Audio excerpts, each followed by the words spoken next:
So என்ன பார்க்க போகிறோம்னா இந்த மிஸ்ஸிங் நம்பர்னு சொல்லிட்டு நம்ம ஆர்ஆர்பி எக்ஸாமினேஷனில் கேட்பாங்க. ஸோ இந்த மிஸ்ஸிங் நம்பர் வந்து நம்ம அந்த ஒரு மேக்ஸிமம் வந்து கடைசியாக வந்து அட்டன் பண்ணுங்கள். அந்த மிஸ்ஸிங் நம்பர் எப்போவுமே ஈஸியாக இருந்தால் போட்டுருங்க, ஃபஸ்ட்டே போட்டுருங்க. சப்போஸ் கஷ்டமாக இருந்துச்சுன்னா உங்களுக்கு ஈஸியாக கண்டுபிடிக்க முடியலன்னா கடைசியாக இதை உங்களோட அட்டெம்ப்டில் வச்சுக்கோங்க. சில நேரத்தில் வந்து இந்த மிஸ்ஸிங் நம்பர் ரொம்ப ஈஸியாக இருக்கும், ஆனால் சில விஷயங்கள் வந்து நம்ம கண்டுபிடிக்கணும். ஸோ ஃபஸ்ட்டு இது பாருங்களேன், 21 கேட்டிருக்கான் என்டிபிசியில்.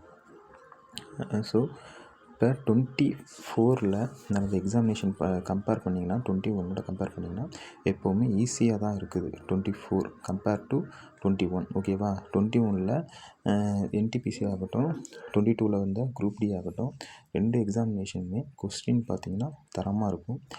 ஸோ அந்த கம்பேரிசனை பண்ணி நம்ம 24 எடுத்துக்கிட்டோம்னா மாட்ரேட்னு தான் சொல்லலாம். ரொம்ப ஈஸி, கொஞ்சம் மாட்ரேட். ஓகேவா? அந்த மாதிரி தான் சொல்லலாம். டஃப்னு ஒன்றும் சொல்ல முடியாது. ஏன்னா உங்களுக்கு மேக்ஸிமம் இப்போ 21 ஆர் 22 இந்த 22 குரூப் டி நினச்சி 21 என்டிபிசி. ஸோ இந்த 2 டைப் ஆஃப் கொஸ்டின் பேப்பரில் இருந்தால் ஒரு 90% கொஸ்டின்ஸ் வந்து வந்திருக்குன்னு சொல்லலாம். இப்போ 24 ஓகேவா? ஸோ அதான் இந்த ப்ரீவியஸ் இயர் கொஸ்டின் பேப்பர் எப்போவுமே நம்ம அனலைஸ் பண்ணணும். இப்போ 25 நமக்கு இந்த ஆர்ஆர்பியில் ஏஎல்பி எக்ஸாம்ஸ் இருக்குது. ஓகேவா?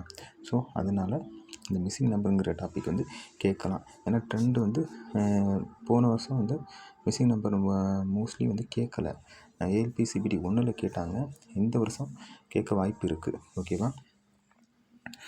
ஸோ ஃபஸ்ட்டு பாருங்கள், 4, 5, 6, அடுத்து வந்து 7, 9, 7, 7, 9, 13, 13. ஓகேவா? ஸோ இந்த மிஸ்ஸிங் நம்பர் வந்து என்னென்னா புது கான்செப்ட் வந்து நம்ம தெரிஞ்சுக்கணும். டயகனலாக ஆட் பண்ணியிருக்கானா, இல்லை ஒரு நம்பர் டு இன்னொரு நம்பர் ஆட் பண்ணியிருக்கானா அப்படிங்கிறத நம்ம பார்க்கணும். ஸோ இந்த இதில் பாருங்களேன், இவன் வந்து யூனிட் டிஜிட்டை மட்டும் போட்டுருக்கான். ஓகே, யூனிட் டிஜிட்டை மட்டும் போட்டிருக்கான். இப்போ 4 ஸ்கொயர் பண்ணால் 16, 5 ஸ்கொயர் பண்ணால் 25. ஓகேவா? ஸோ 4 ஸ்கொயர் பண்ணால் 16, 5 ஸ்கொயர் பண்ணால் 25. ஓகே, ஸோ இப்போ என்னென்னா 4 ஸ்கொயர் பண்ணியிருக்கானா எத்தனை 16, 1 6 7, 1 6 7. அடுத்து வந்து 25 வந்து 2 5 7. ஓகேவா? ஸோ 25 2 5 7. அடுத்து வந்து 6 ஸ்கொயரு 36, 3 6 9, 3 6 இத்தனை 9. அடுத்து வந்து 3 6 9. அடுத்து 7 ஸ்கொயர் வந்து 49, 4 9 13. அடுத்து வந்து 7 ஸ்கொயர் வந்து 49, 7 ஸ்கொயர் வந்து 49. ஸோ 4 9 13. இதில் உள்ளது அப்படியே நான் படிக்கலை, ஜஸ்ட் அந்த கான்செப்ட் மட்டும் பார்த்துங்க. ஸ்கொயர் பண்ணி அந்த டிஜிட்டை வந்து ஆட் பண்ணியிருக்காங்க. இந்த மாதிரி கேட்க வாய்ப்பு இருக்குது. ஏன்னா அந்த ஒரு குறிப்பிட்ட டயத்தில் வந்து நம்ம வந்து இந்த கொஸ்டினுக்கான ஆன்சரை நம்ம கண்டுபிடிச்சாக்கணும் எக்ஸாமில். ஸோ அதை இப்போவே நம்ம ப்ராக்டிஸ் பண்ணணும்னு வச்சுங்களேன்.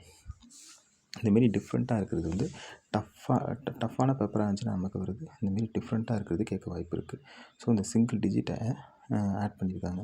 அது வந்து மூணாவதாக இந்த தேர்டு ரோவில் வந்திருக்கு. ஓகேவா? So 13, 7 square 49, 4 9 13. அடுத்து 9 ஸ்கொயர் பாருங்களேன், 81, 8 1 9 முடிஞ்சிருச்சா? ஸோ அவ்வளோதான்.